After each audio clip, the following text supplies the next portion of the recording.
أشهد أن لا إله إلا الله وحده لا شريك له وأشهد أن محمدا عبده ورسوله أما بعد فأعوذ بالله من الشيطان الرجيم بسم الله الرحمن الرحيم الحمد لله رب العالمين الرحمن الرحيم مالك يوم الدين إياك نعبد وإياك نستعين اهدنا الصراط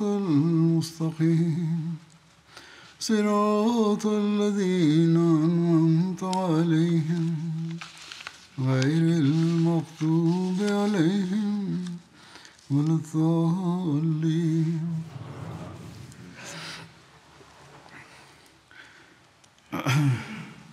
ಕಳೆದ ಜುಮಾ ದಿಕ್ರದ್ ಯುದ್ಧದ ಪ್ರಸ್ತಾಪ ನಡೆಯುತ್ತಿತ್ತು. ಹಿಂದೆ ಹೇಳಲಾದಂತೆ ಹಜರತ್ ಪೈಗಂಬರ್ ಸಲ್ಲಲ್ಲಾಹು ಅಲೈಹಿ ವಸಲ್ಲಮರು ಈ ಯುದ್ಧಕ್ಕಾಗಿ ಹೋಗುವುದಕ್ಕೆ ಮುಂಚೆ ಕೆಲವು ಸಹಾಬಿಯರನ್ನು ಶತ್ರುಗಳ ಕಡೆಗೆ ಕಳುಹಿಸಿದ್ದರು. ಅನಂತರ ಹಜರತ್ ಪೈಗಂಬರ್ ಸಲ್ಲಲ್ಲಾಹು ಅಲೈಹಿ ವಸಲ್ಲಮರು ಅವರ ಹಿಂದೆ ಸೈನ್ಯದೊಡನೆ ಹೊರಟರು. ಈ ಸಂಬಂಧವಾಗಿ ಹೆಚ್ಚಿನ ವಿವರಣೆ ಹೀಗಿದೆ. ಹಜರತ್ ಪೈಗಂಬರ್ ಸಲ್ಲಲ್ಲಾಹು ಅಲೈಹಿ ವಸಲ್ಲಮರು ಮತ್ತು ಸಹಾಬಿಯರು ಬಂದಾಗ ಶತ್ರುಗಳ ಸೇನೆ ಅವರನ್ನು ನೋಡಿ ಓಡಿ ಹೋಯಿತು. ಮುಸ್ಲಿಮರು ಶತ್ರುಗಳ ತಂಗುದಾಣಕ್ಕೆ ತಲುಪಿದಾಗ ಅಲ್ಲಿ ಹಜರತ್ ಅಬೂ ಖತ್ತಾಬ್ ರಲಿಯಲ್ಲಾಹು ಅನ್ಹುವರ ಕುದುರೆ ಇತ್ತು. ಅವರ ಹಿಂಬಾಗಿಲಿನ ಭಾಗವನ್ನು ಮುಸ್ಲಿಮರು ಶತ್ರುಗಳನ್ನು ತಂಗುದಾಣಕ್ಕೆ ತಲುಪಿದಾಗ ಅಲ್ಲಿ ಹಜರತ್ ಅಬೂ ಖತ್ತಾಬ್ ರಲಿಯಲ್ಲಾಹು ಅನ್ಹುವರ ಕುದುರೆ ಇತ್ತು. ಅದರ ಹಿಂಗಾಲಿನ ಭಾಗವನ್ನು ಕತ್ತರಿಸಲಾಗಿತ್ತು. ಸಹಾಬಿಯೊಬ್ಬರು ಹೇಳಿದರು, ಯಾ ರಸೂಲುಲ್ಲಾ, ಅಬೂ ಖಾತರ ಕುದುರೆಯ ಸ್ನಾಯುಗಳನ್ನು ಕತ್ತರಿಸಲಾಗಿದೆ. ಹಜರತ್ ಪೈಗಂಬರ್ ಸಲ್ಲಲ್ಲಾಹು ಅಲೈಹಿ ವಸಲ್ಲಮರು ಅದರ ಬಳಿ ನಿಂತುಕೊಂಡು 2 ಬಾರಿ ನಿನಗೆ ಒಳ್ಳೆಯದಾಗಲಿ, ನಿನಗೆ ಒಳ್ಳೆಯದಾಗಲಿ, ನಿನ್ನ ಎಷ್ಟೆಲ್ಲ ಶತ್ರುಗಳಿವೆ ಎಂದು ಹೇಳಿದರು. ಅನಂತರ ಹಜರತ್ ಪೈಗಂಬರ್ ಸಲ್ಲಲ್ಲಾಹು ಅಲೈಹಿ ವಸಲ್ಲಮರು ಮತ್ತು ಸಹಾಬಿಯರು ಮುಂದಕ್ಕೆ ಸಾಗಿದರು. ಕೊನೆಗೆ ಹಜರತ್ ಅಬೂ ಖತ್ತಾಬ್ ರಲಿಯಲ್ಲಾಹು ಅನ್ಹು ಮತ್ತು ಮಸಅದ್ ಮಲ್ಲ ಯುದ್ಧ ಮಾಡಿದ್ದ ಜಾಗಕ್ಕೆ ತಲುಪಿದರು. ಅಬೂ ಖತ್ತಾಬ್ರನ್ನು ಚಾದರದಲ್ಲಿ ಹೊದಿಸಲಾಗಿದೆ ಎಂದು ಅವರು ಭಾವಿಸಿದರು. ಅಬೂ ಖತ್ತಾಬ್ ರಲಿಯಲ್ಲಾಹು ಅನ್ಹು ಶಹೀದ್ ಆಗಿರುವರು ಎಂದು ತೋರುತ್ತದೆ ಎಂಬುದಾಗಿ ಒಬ್ಬ ಸಹಾಬಿ ಹಜರತ್ ಪೈಗಂಬರ್ ಸಲ್ಲಲ್ಲಾಹು ಅಲೈಹಿ ವಸಲ್ಲಮರೊಡನೆ ಹೇಳಿದರು. ಹಜರತ್ ಪೈಗಂಬರ್ ಸಲ್ಲಲ್ಲಾಹು ಅಲೈಹಿ ವಸಲ್ಲಂ ಹೇಳಿದರು, ಅಬೂ ಖತಾದ ರಲಿಯಲ್ಲಾಹು ಅನ್ಹುರ ಮೇಲೆ ಕ್ಷಮೆ ದೋರಲಿ, ಹಜರತ್ ಪೈಗಂಬರ್ ಸಲ್ಲಲ್ಲಾಹು ಅಲೈಹಿ ವಸಲ್ಲಂ ಹೇಳಿದರು, ಅಲ್ಲಾಹನು ಅಬೂ ಖತಾದ ರಲಿಯಲ್ಲಾಹು ಅನ್ಹುರ ಮೇಲೆ ಕೃಪೆ ದೋರಲಿ. ನನಗೆ ಗೌರವವನ್ನು ದಯಪಾಲಿಸಿದ ಅಲ್ಲಾಹನ ಆಣೆ, ಅಬೂ ಖತಾಬ್ ರಲಿಯಲ್ಲಾಹು ಅನ್ಹು ಶತ್ರುಗಳ ಹಿಂದೆ ಹಾಡುತ್ತಾ ಹೋಗುತ್ತಿರುವರು. ಹಜರತ್ ಅಬೂಬಕರ್ ಮತ್ತು ಹಜರತ್ ಉಮರ್ ರಲಿಯಲ್ಲಾಹು ಅನ್ಹು ಬೇಗ ಹೋಗಿ ಚಾದರನ್ನು ತೆಗೆದಾಗ ಅದರಲ್ಲಿ ಮಸ್ಅದ್ನ ಮುಖವನ್ನು ಕಂಡರು. ಅವರಿಬ್ಬರು ಹೇಳಿದರು, ಅಲ್ಲಾಹು ಅಕ್ಬರ್, ಅಲ್ಲಾಹು ಅಕ್ಬರ್, ಅಲ್ಲಾಹನ ಪ್ರವಾದಿ ಹೇಳಿದ್ದು ಸತ್ಯ, ಯಾ ರಸೂಲುಲ್ಲಾ, ಈತ ಮಸದ್ ಆಗಿದ್ದಾನೆ. ಆಗ ಸಹಾಬಿಯರು ಕೂಡ ತಕ್ಬೀರ್ ಹೇಳಿದರು. ಅನಂತರದ ಸ್ವಲ್ಪ ಸಮಯದಲ್ಲಿ ಹಜರತ್ ಅಬೂ ಖತಾರ್ ರಲಿಯಲ್ಲಾಹು ಅನ್ಹು ಒಂಟೆಯಲ್ಲಿ ಸವಾರರಾಗಿ ಹಜರತ್ ಪೈಗಂಬರ್ ಸಲ್ಲಲ್ಲಾಹು ಅಲೈಹಿ ವಸಲ್ಲಮರ ಸನ್ನಿಧಿಗೆ ಬಂದರು. ಹಜರತ್ ಪೈಗಂಬರ್ ಸಲ್ಲಲ್ಲಾಹು ಅಲೈಹಿ ವಸಲ್ಲಮರು ಹೇಳಿದರು, ಹೇ ಅಬೂ ಖತಾ, ನಿಮ್ಮ ಮುಖ ಯಶಸ್ವಿಯಾಗಲಿ. ಅಬೂ ಖತಾದ ಕುದುರೆ ಸವಾರರ ಸರದಾರರಾಗಿದ್ದಾರೆ. ಹೇ ಅಬೂ ಖತಾದ, ಅಲ್ಲಾಹನು ನಿಮ್ಮನ್ನು ಅನುಗ್ರಹಿಸದಲ್ಲಿ ಇರಿಸಲಿ. ಮತ್ತು ವರದಿಯಲ್ಲಿ ಹೀಗೆ ಹೇಳಿದೆ, ನಿಮ್ಮ ಮಕ್ಕಳು ಮತ್ತು ಮಕ್ಕಳಲ್ಲಿ ಅನುಗ್ರಹ ಇರಿಸಲಿ. ಅನಂತರ ಹಜರತ್ ಪೈಗಂಬರ್ ಸಲ್ಲಲ್ಲಾಹು ಅಲೈಹಿ ವಸಲ್ಲಂ ಹೇಳಿದರು, ಎಲೈ ಅಬೂ ಖತಾ, ನಿನ್ನ ಮುಖದಲ್ಲಿ ಏನಾಗಿದೆ? ಹಜರತ್ ಅಬೂ ಖತಾದ ಹೇಳಿದರು, ನನ್ನ ತಂದೆ ತಾಯಂದಿರು ನಿಮ್ಮ ಮೇಲೆ ಅರ್ಪಿತವಾಗಲಿ. ನನಗೆ ಒಂದು ಬಾಣ ತಗಲಿತು.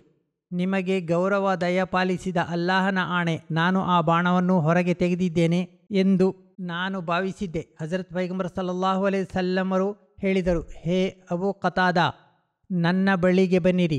ಅವರು ಸಮೀಪಕ್ಕೆ ಬಂದಾಗ ಹಜರತ್ ಪೈಗಂಬರ್ ಸಲ್ಲಲ್ಲಾಹು ಅಲೈಹಿ ವಸಲ್ಲಮರು ಮೆಲ್ಲನೆ ಆ ಬಾಣವನ್ನು ಹೊರಗೆಳೆದರು ಮತ್ತು ತನ್ನ ಜೊಲ್ಲನ್ನು ಅದಕ್ಕೆ ಸವರಿದರು ಮತ್ತು ತನ್ನ ಕೈಯಿಂದ ಅದರ ಮೇಲೆ ಇಟ್ಟರು.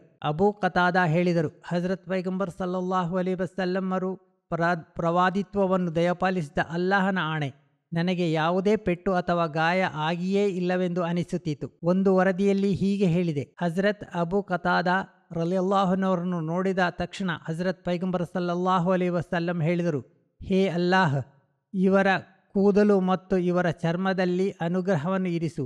ಮತ್ತೆ ಹೀಗೆ ಹೇಳಿದರು, ನಿಮ್ಮ ಮುಖ ಯಶಸ್ವಿಯಾಯಿತು. ಅನಂತರ 70ನೇ ವಯಸ್ಸಿನಲ್ಲಿ ಹಜರತ್ ಅಬು ಕತಾದಾ ನಿಧನಗೊಂಡಾಗ ಆಗಲೂ ಅವರಿಗೆ 15 ವಯಸ್ಸು ಪ್ರಾಯ ಮಾತ್ರವಾಗಿದೆ ಎನ್ನುವಂತೆ ಅವರ ಮುಖ ಅನಿಸುತ್ತಿತ್ತು. ಹಜರತ್ ಪೈಗಂಬರ್ ಸಲ್ಲಲ್ಲಾಹು ಅಲೈಹಿ ವಸಲ್ಲಮರು ದಲ್ ಕರ್ದ್ಗೆ ತಲುಪಿದ ಬಗ್ಗೆ ವಿವರಣೆ ಇದೆ. ಹಜರತ್ ಸಲ್ಮಾ ಹೇಳುತ್ತಾರೆ, ಹಜರತ್ ಪೈಗಂಬರ್ ಸಲ್ಲಲ್ಲಾಹು ಅಲೈಹಿ ವಸಲ್ಲಂ ಇಶಾದ ಹೊತ್ತಿನಲ್ಲಿ ತಲುಪಿದರು ಮತ್ತು ಬುಗ್ಗೆಯ ಬಳಿ ಡೇರೆ ಹಾಕಿದರು. ಅಲ್ಲಿ ನಾನು ಶತ್ರುಗಳನ್ನು ತಡೆದು ನಿಲ್ಲಿಸಿದೆ. ನಾನು ಶತ್ರುಗಳಿಂದ ಕಳೆದುಕೊಂಡಿದ್ದ ಒಂಟೆಗಳನ್ನು ಮತ್ತು ಇತರ ಎಲ್ಲ ವಸ್ತುಗಳನ್ನು ಹಜರತ್ ಪೈಗಂಬರ್ ಸಲ್ಲಲ್ಲಾಹು ಅಲೈಹಿ ವಸಲ್ಲಮರ್ ತನ್ನ ಬಳಿ ಇರಿಸಿಕೊಂಡಿದ್ದರು. ಶತ್ರುಗಳಿಂದ ಕಸಿದುಕೊಳ್ಳಲಾದ ಒಂಟೆಗಳನ್ನು ಇಲ್ಲಿ ಒಂದನ್ನು ಹಜರತ್ ಬಿಲಾಲ್ ರಲಿಯಲ್ಲಾಹುನವರು ಕೊಯ್ದರು.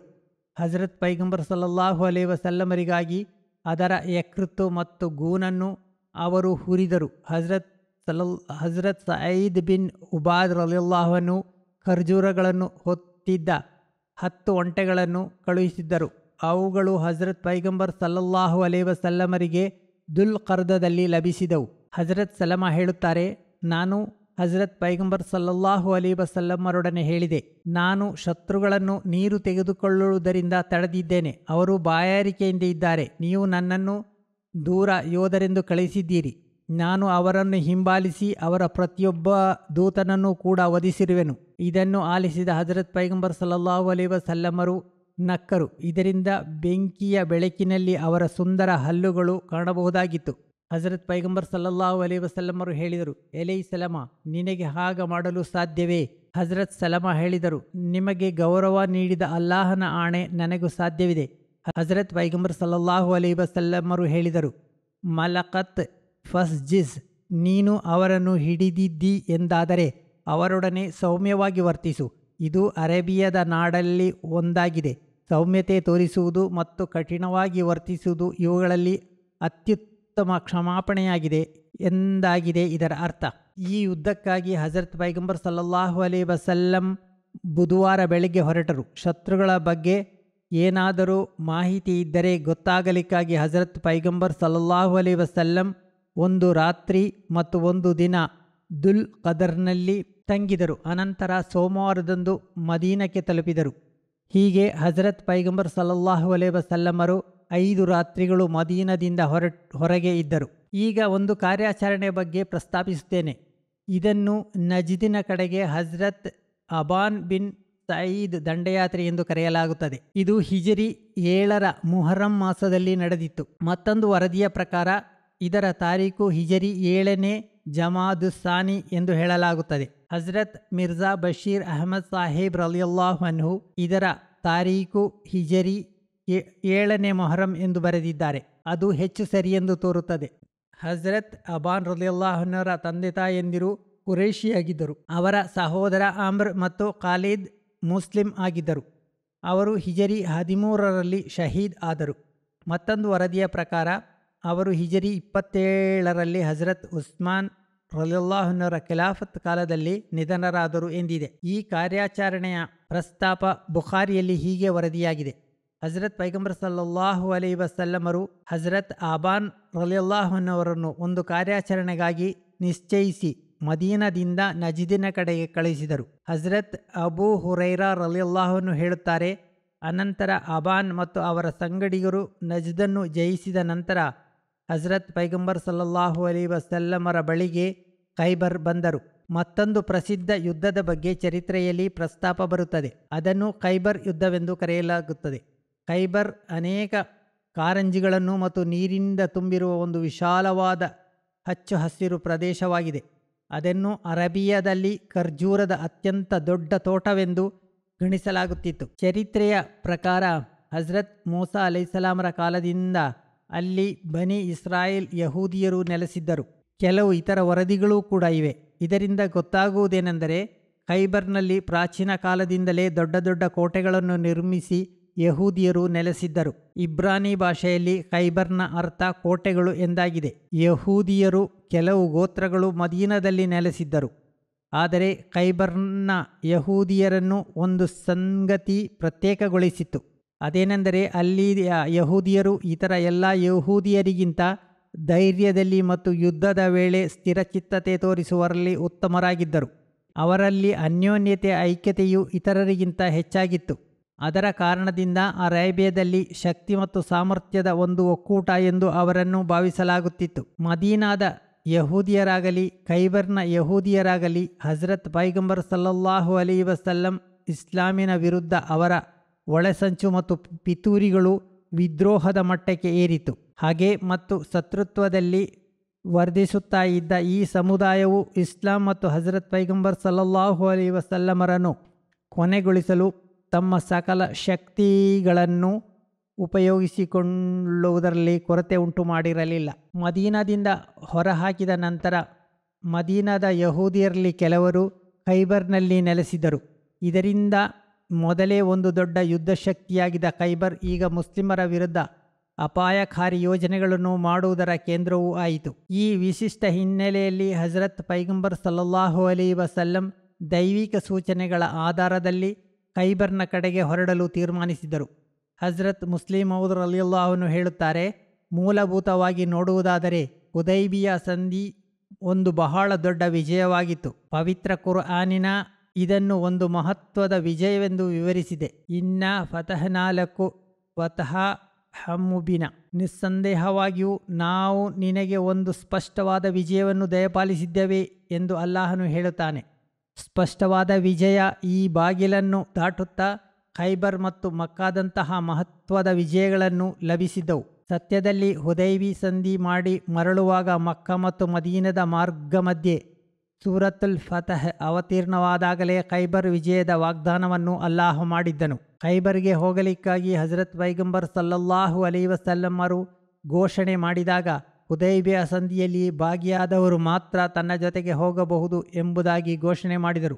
ಒಂದು ವರದಿಯ ಪ್ರಕಾರ ಹಜರತ್ ಪೈಗಂಬರ್ ಸಲ್ಲಲ್ಲಾಹು ಅಲೈಹಿ ವಸಲ್ಲಮರು ಹೇಳಿದರು, ಯುದ್ಧ ಸಂಪತ್ತಿಗಾಗಿ ಹೊರಡುವವರು, ಯುದ್ಧ ಸಂಪತ್ತಿಗಾಗಿ ಹೋರಾಡಲು ಉದ್ದೇಶಿಸುವವರು ನನ್ನ ಜೊತೆಗೆ ಬರಬೇಡಿರಿ. ಕೇವಲ ಜಿಹಾದ್ ಮಾಡಲು ಉದ್ದೇಶಿಸುವವರು ಮಾತ್ರ ನನ್ನ ಜೊತೆಗೆ ಬನ್ನಿರಿ. ಅಲ್ಲಮಾ ಇಬ್ನ್ ಇಸ್ಹಾಕ್ ಮತ್ತು ಇಬ್ನ್ ಸಅದ್ ಹೇಳುತ್ತಾರೆ, ಮೊದಲ ಬಾರಿಗೆ ಧ್ವಜದ ಪ್ರಸ್ತಾಪ ಖೈಬರ್ ಯುದ್ಧದಲ್ಲಿ ಬರುತ್ತದೆ. ಅದಕ್ಕೆ ಮುಂಚೆ ಕೇವಲ ಸಣ್ಣ ಬಾವುಟಗಳು ಇರುತ್ತಿದ್ದವು. ಹಜರತ್ ಪೈಗಂಬರ್ ಸಲ್ಲಲ್ಲಾಹು ಅಲೈಹಿ ವಸಲ್ಲಮರು ಧ್ವಜ ಕಪ್ಪು ಬಣ್ಣದಾಗಿತ್ತು. ಅದನ್ನು ಹಜರತ್ ಆಯಿಷಾ ರದಿಯಲ್ಲಾಹು ಅನ್ಹವರು ಹೊದಿಕೆಯಿಂದ ಮಾಡಲಾಗಿತ್ತು. ಅದರ ಹೆಸರು ಉಕಾಬ್ ಎಂದಾಗಿತ್ತು. ವರದಿಗಳಲ್ಲಿ ಹಜರತ್ ಅಲಿ ರಲಿಯಲ್ಲಾಹು ಅನ್ಹರಿಗೂ ಒಂದು ಧ್ವಜ ನೀಡಲಾಗಿತ್ತು. ಆದರೆ ಆ ಧ್ವಜವನ್ನು ಖೈಬರ್ನಲ್ಲಿ ನೀಡಲಾಗಿತ್ತು. ಈ ಯಾತ್ರೆಯಲ್ಲಿ ಉಮ್ಮುಲ್ ಮುಮಿನೀನ್ ಉಮ್ಮು ಸಲ್ಮಾ ರಲಿಯಲ್ಲಾಹು ಅನ್ಹಾ ಹಜರತ್ ಪೈಗಂಬರ್ ಸಲ್ಲಲ್ಲಾಹು ಅಲೈಹಿ ವಸಲ್ಲಮರ ಜೊತೆಗೆ ಇದ್ದರು. ಒಂದು ವರದಿಯ ಪ್ರಕಾರ 6 ಅಥವಾ 7 ಮಹಿಳಾ ಸಹಾಬಿಯರು ಈ ಯುದ್ಧದಲ್ಲಿ ಹಜರತ್ ಪೈಗಂಬರ್ ಸಲ್ಲಲ್ಲಾಹು ಅಲೈಹಿ ವಸಲ್ಲಮರೊಡನೆ ಜೊತೆಗಿದ್ದರು. ಮತ್ತೊಂದು ವರದಿಯ ಪ್ರಕಾರ 20 ಸಹಾಬಿಯರು ಯುದ್ಧದಲ್ಲಿ ಭಾಗಿಯಾಗಿದ್ದರು.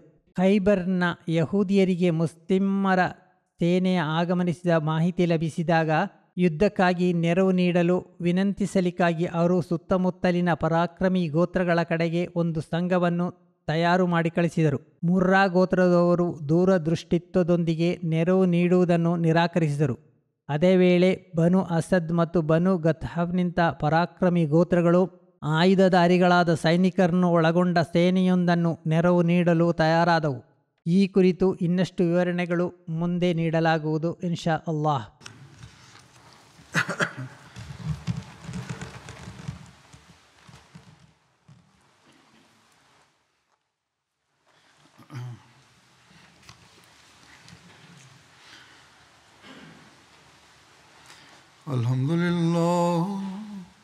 Alhamdulillah nahmaduhu wa nasta'inuhu wa nastaghfiruhu wa nu'minu bihi wa natawakkalu alayhi wa na'udhu billahi min shururi anfusina wa min sayyiati a'malina.